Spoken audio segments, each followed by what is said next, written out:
I mean, that's literally it. You can. I want to make you guys look bad for making me look bad. You can.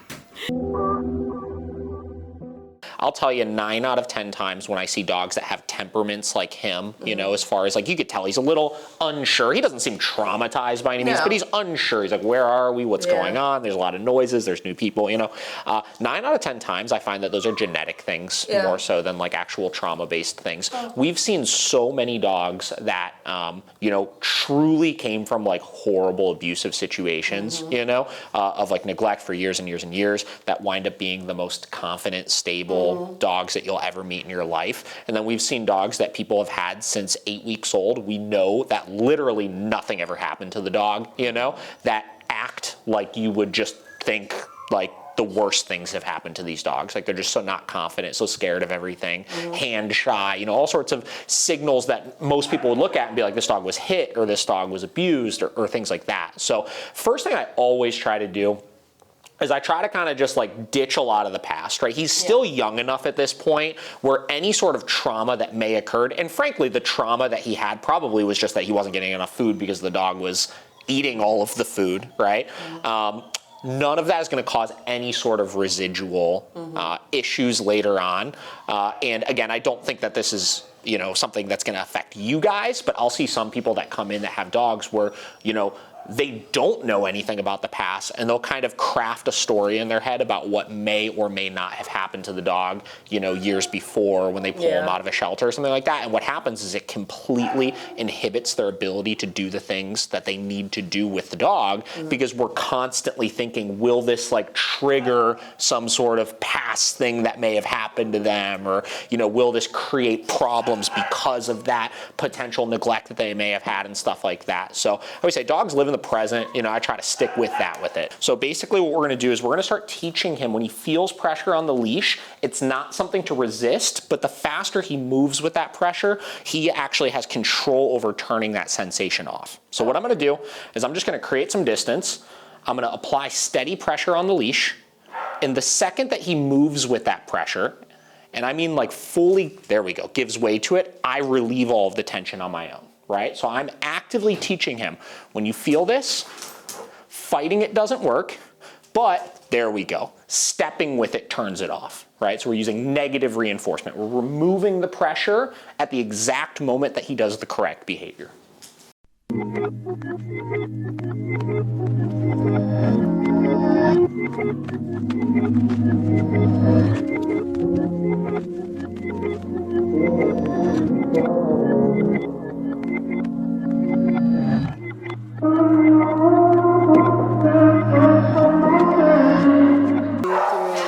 Yeah, or my cell phone number and stuff is on there. If you have any questions, yeah, just reach out.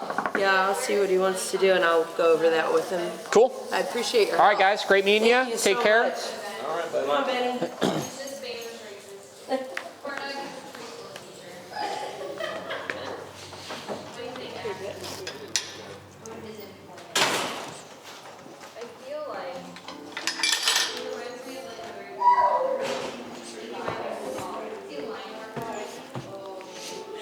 We'll probably put this on. Seconds before my next lesson and I haven't eaten anything all day. Let me just like shove as much of this into my face and not actually enjoy it, but just like fuel my body as quickly as possible. Very random things like 6 grains of rice and 3 almonds. You know what's funny is I used to, when we had our Columbus facility, we didn't have any dishes or anything, and I would have to do that, but I would use dog food bowls like as my dish, right?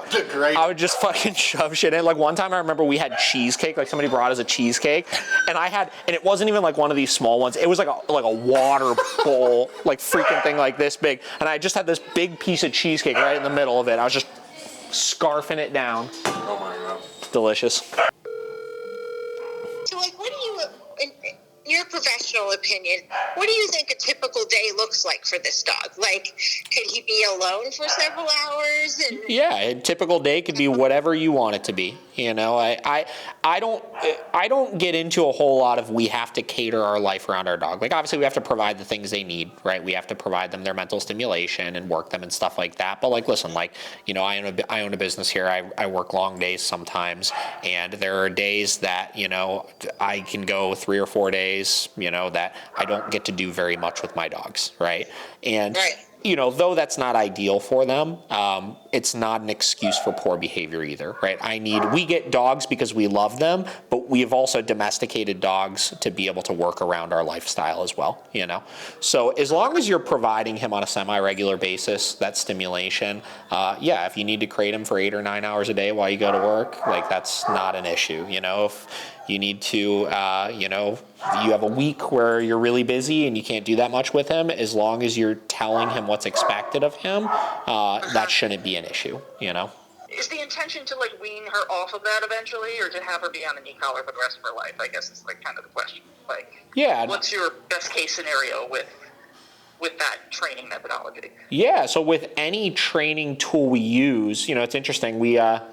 I think I was talking about it recently in a post we made or something, but an e-collar is a long-term tool, but I try to shift people out of the mindset of that being a bad thing, right? Like, it's one of those things where, you know, we have accepted as society that, you know, we're going to have to use a leash with our dog pretty much indefinitely, right? We've accepted as a society that our dog will have to wear a collar with identification for the rest of their life, et cetera, et cetera, et cetera, right? But because we have a negative connotation with an e-collar, we get it in our head that we want to use it as little as we can and then fade it out as quickly as possible, where if that winds up being the tool that allows you to have all of this success you want to achieve with your dog, why is that a bad thing if we have to use it forever, you know? Now, to further answer that question, you know, we have I would agree from the standpoint, we don't want to have to be literally utilizing it all the time, right? If we're needing to be correcting our dog nonstop all the time, we're doing something wrong. So yeah, the intention should be that we could fade out the need of actually utilizing it, because the point of corrections or any sort of aversive that we're using in general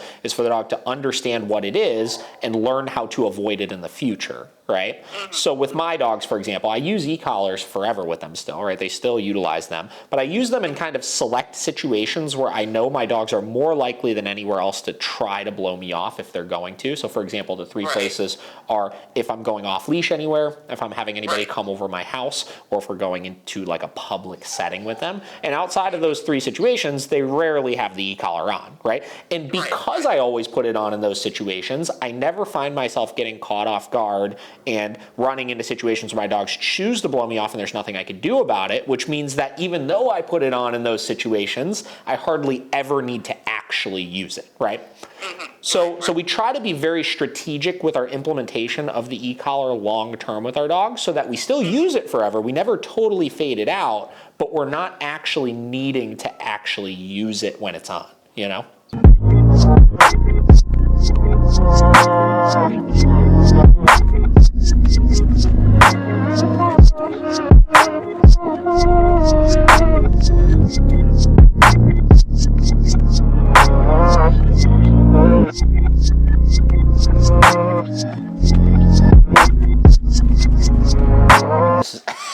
This is actually hilarious.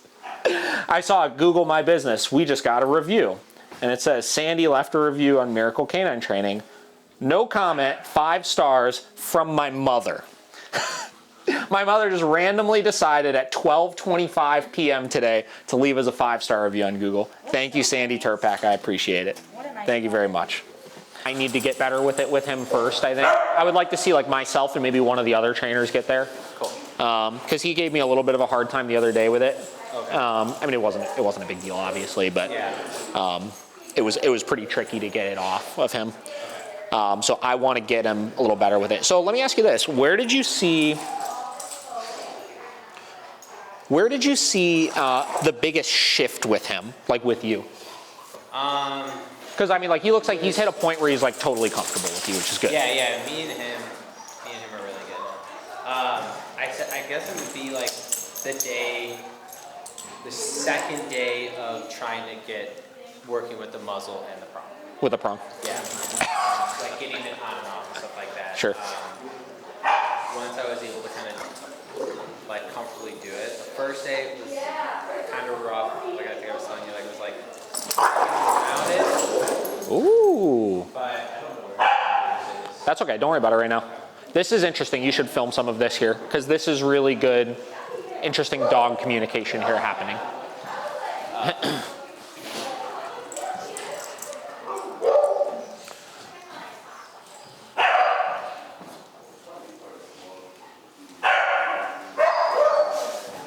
But you said that second day. Do you think, like, is he pretty motivated in his sessions with you? Like pretty food motivated and stuff? That probably helped quite a bit as well, I would say. Yeah, that was, but even that kind of came after me being able to put the prong and knee collar on because Yeah. I remember the first day I was even able to get it on without the gloves and everything. Yeah. He was still very active to my hand coming up Sure. to his face Yeah. toward him. So that was when I was able to start giving him food. I was working beds with the prong. Yep. And I was showing him the food in my hand, and then I was like putting it down in like the corner of the bed, and Sure. letting him eat it, and then he was like, Yeah. got comfortable with taking it out of my hand. Yep. Cool. You've really done a great job with him. I mean, he looks really good. So yeah, we'll, as soon as we finish doing some social and stuff, we'll do a session and we'll see what we can do to kind of keep him moving along. All right, so basically what's going on here is Kevin, who is obviously one of our board and trains who's been here maybe 2 weeks, 2.5 weeks, something like that. He's coming out of his shell now. He came here with a lot of aggression issues and stuff. And as he's opening up in socialization and getting more pushy with the other dogs, you can tell a lot of them are really off-put by that energy. A lot of them are, because he's coming in so hot because he doesn't understand these boundaries because they haven't really been able to socialize them super effectively. He's pushing on them in ways that they don't like, and they're letting him know to back off. And what we're doing is we're allowing some of this to happen because we know the other dogs that we have out right now are stable enough to communicate these boundaries effectively in a way that he's going to understand, right? So a lot of training philosophies are developed around the concept of we need to create those boundaries at all times, right? We need to set the tone of what's expected and what's not expected to make sure that he's not pushing too much on anybody else, right? But if our goal is to micromanage our dogs as little as possible, then hypothetically speaking, what we should do is we should allow the dogs to do it so that they're not dependent on us to set those boundaries and they can start to read each other's cues. Now, this kind of contradicts myself a little bit because just a few minutes ago when I was having that phone call with the lady thinking about adopting a dog, I was telling her when it came to the food, right, that we can't let them communicate those boundaries. She was talking about how our one dog would go butt the other one away from his food bowl and, the other dog would kind of submit to that, et cetera, et cetera. And the reason why that situation is not okay, but a situation like this is okay, is because resources cloud things. So food, toys, affection, things like that. If those things are present while the socialization is happening, it throws everything off. Where right now, they're socializing freely without any of that kind of stuff. So it's solely based on them developing a relationship with each other without any outside variables. Good.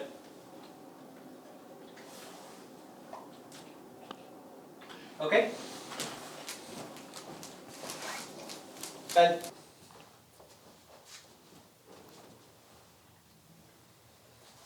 Like we had talked about, because of how bad he came in, our initial goal was fuck all that stuff. Right. Let's just get him really liking Let's us, make sure and get he past these gets- issues, But now that he's pretty much completely past that, at least with you, now we're kind of at the stage where we start treating him like we would any other dog, right? And kind of some of the nonsense and everything, making sure that that balances out, because that's really how all of this comes together, right? I mean, you get a dog, and most of the time, he had this relationship with his owners, right? But because the owners didn't have that degree of control over him and kind of respect out of him over those little things, that's how it progresses to the issues they were having, So we could, as trainers, fall into this trap of, we get the dog really good with us and we get the dog really comfortable with us, right?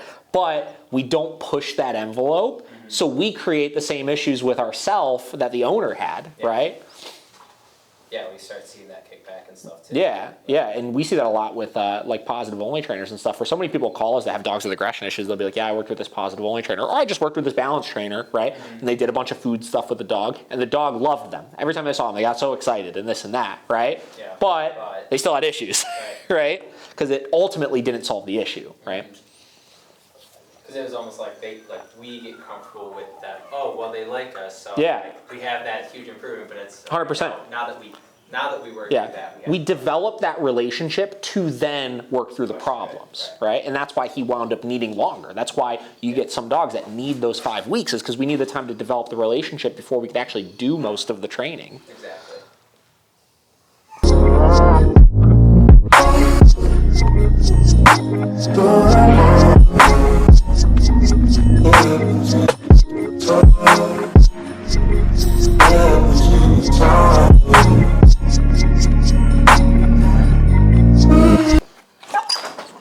Hey. This is where, again, we gotta start generalizing this stuff a little bit here. I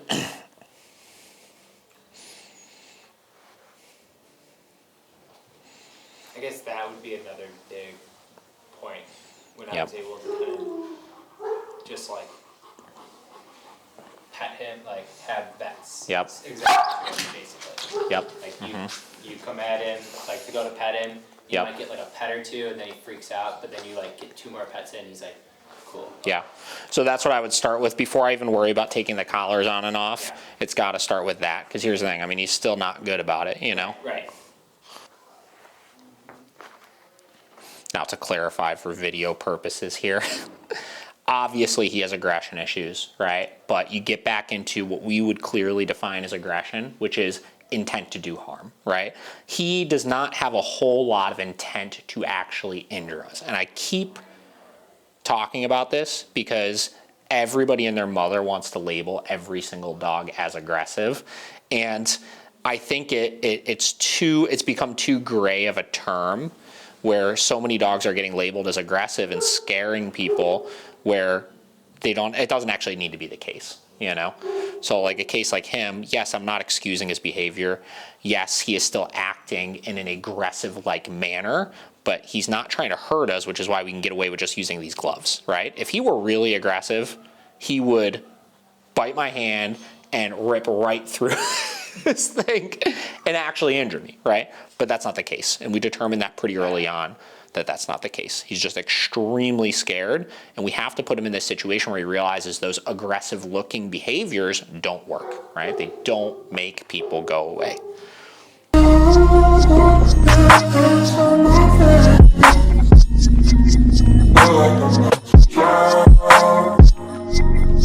So we are going to do a couple more kind of trainer one-on-ones here. We'll see who's available for the next one, just to check in on where things are at, if there's anything we got to do to keep things moving. There's a really, really great dog to take a look at some of that kind of stuff with, because everything you were seeing with me interacting with him, because I've never worked with him before, is the same stuff Seamus saw at the beginning of the program that we then needed to work through. And you see how it progressed from literally exactly that, Seamus needing to use the bite sleeve and the gloves to interact with them and stuff, so you can do anything to him now, right? So now we got to generalize that process. We got to make sure you're starting to see everybody as uniform and not everybody in different lights. We also got a couple funny comments I want to talk about in a minute here. Alex! We could. If not, no big deal. I don't care. I was just gonna take her on her walk. She didn't get one, but That's fine. I had Max said one earlier, so That's fine. just trying to get done what I can. Yeah, just get done what you need to get done, then we'll work with them another day this week. Yeah, I don't know. There was something else. I'm trying to think of what. Maybe it was just that trying to be creative. No big deal. Like I said, either tomorrow or Friday, if you're here those days, we can do something then.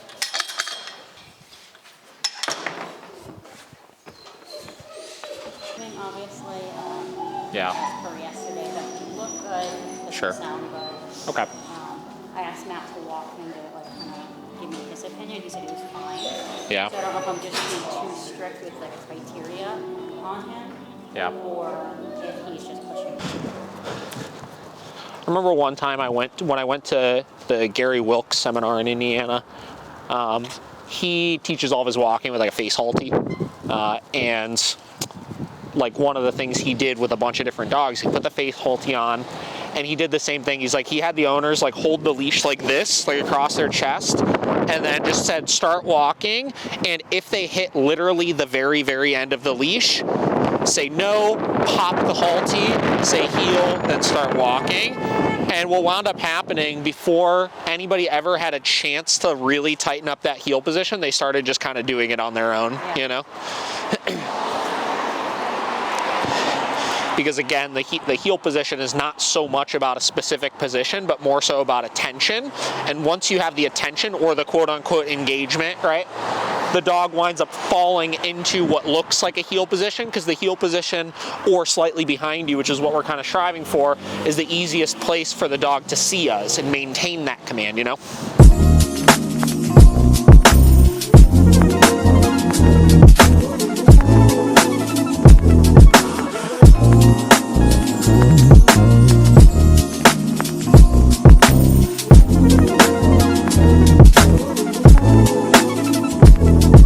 Question time. Comment time.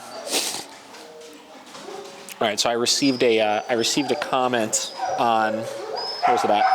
On my personal YouTube channel here. Not the miracle one, my personal one. Comment here says, where's it at? Hold on. I got distracted by my boy Wes Watson. He just posted a YouTube video entitled, Why I Was the Weakest Person at Universal Studios, and I am so interested to watch it, I'll tell you.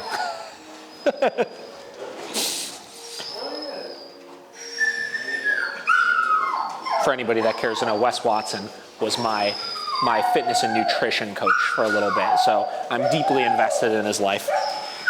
Okay, here we go. I also love Universal Studios, so, you know, if he's got some information on how I cannot be the weakest person at Universal Studios, all ears. Okay. Michaela Santina commented on a video that I posted a long time ago entitled 150-pound Cane Corso with Fear Aggression First Training Session. Man, dude. Zip it, buddy. We hear you. You're being a lot in there. So here's the thing, right? Everybody's very opinionated in the comment section on YouTube, right? The YouTube comment section is like the Wild West. It's ridiculous, right? So Michaela says, first of all, I don't believe this is the first session with a fear-aggressive dog. Believe it, you know? I don't know what to tell you. Because he's pretty calm with you, and he wouldn't be right off the bat. After some time, 20, 30 minutes maybe, yeah, maybe. Secondly, could you just not talk so much and show the fear aggressiveness of the dog?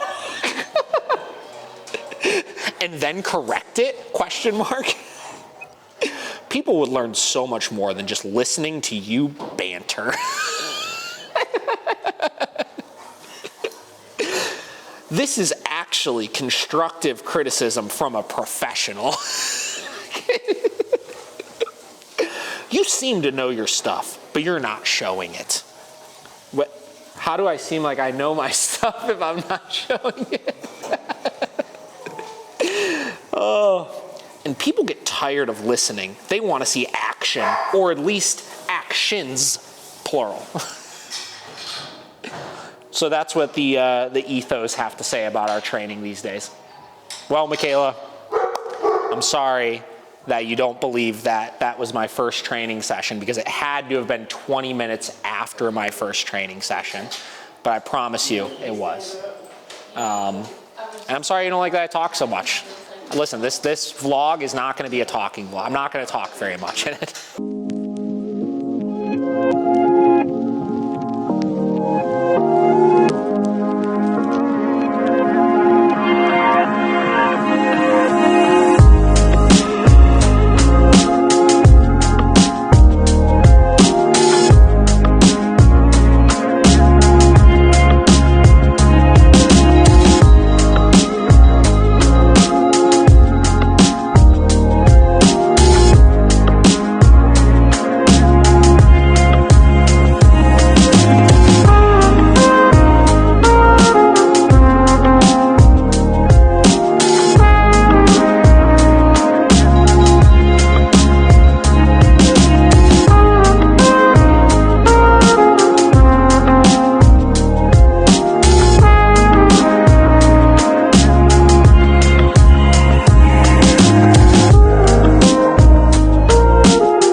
about this a lot, right? I talk about Sean O'Shea a lot, right? Because I do like the guy, right? I think he does relatively good training. I like his books. I like some of the information he puts out. But there are obviously things I can sometimes disagree with. And lately, he's kind of been taking a little bit of a hard hand approach with dealing with owners and trying to kind of like convince them to do certain things. Whatever.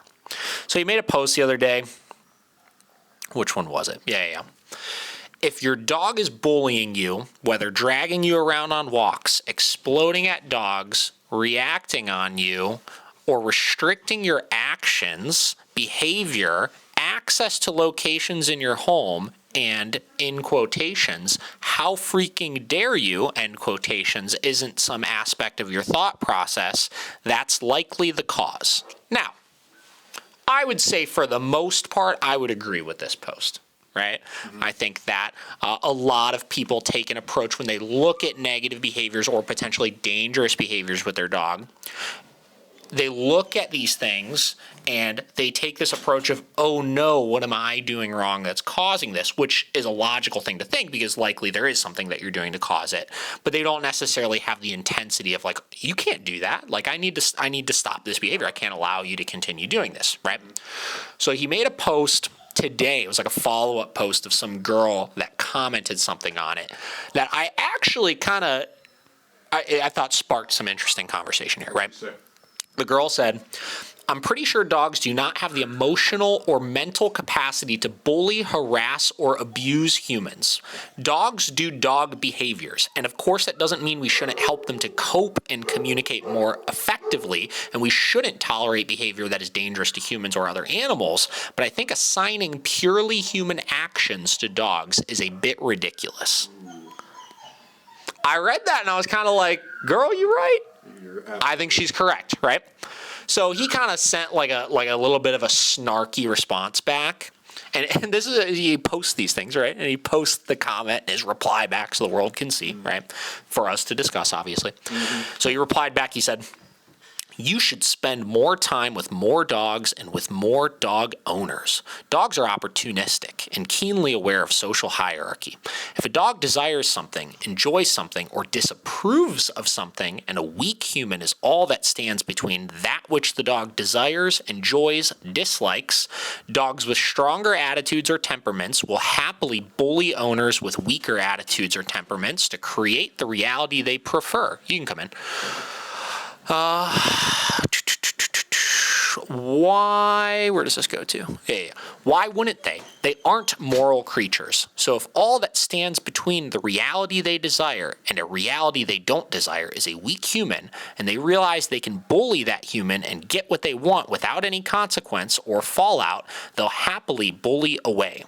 You could prefer to view dogs as incapable of these motivations and actions, but it's actually very straightforward and natural, and I see it daily.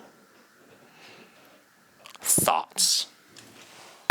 I understand what everyone's saying, but I think that, and she was dead on, you know. She's pretty spot on with it, and I think that, go ahead, sorry, no, go ahead. No, I think he would, if someone else wrote it, he would say the same thing about that same post, because he's contradicted in his own book. He's the king of don't humanize these behaviors. But nonetheless, I don't disagree with him in a sense. I don't disagree with how he worded that.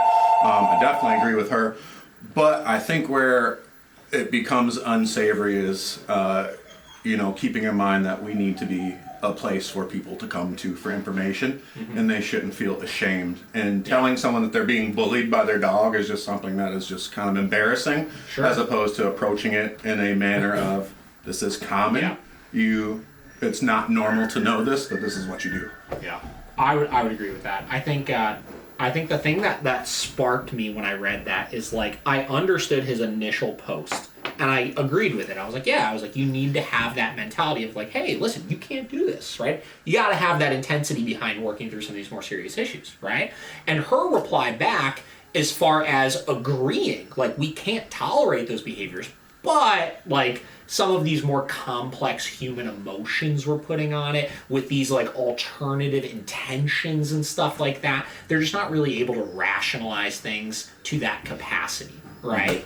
Which I completely agree with as well. We'll get into this at some point. whether on the podcast or in this vlog or something like that, where I've discussed like how dogs can think in like 4 categories basically, and kind of equated things to it, right? I don't think, like, I think you get into these concepts, and he, like he said in his reply back, which he kind of agreed with her but disagreed with her, it was just confusing. But dogs are opportunistic, right? They're opportunists. So if they realize this thing equals this thing, I can get away with doing this thing to this person, which gets me something that I want. I don't think they're rationalizing it as I want to pick on you, right? Bullying to me is this mentality of like, the guy had insecurity issues on the playground, so he wants to make me feel like shit to feel better about himself, right? That's not what's going on. He's just realizing he could do this thing, maybe because he's insecure, to accomplish something that he actually wants. But it's not with this intention of hurting this person. It's just with the intention of, I have to go through this to get to this. Right? So I don't think it's as deep as he's saying. And I thought it was an interesting little thing. Feels more like it's more like mathematics than it is about like those human emotions that I we mentioned. completely agree with this. It's matter of fact. A plus B equals C. Correct. That's it. So we're going to end it now because Paige has to leave. Even though we got 10,000 more different topics we could sit here and discuss. So I don't know, I mean, there you have it. Sorry. See ya, Paige. Yeah, we'll still be here.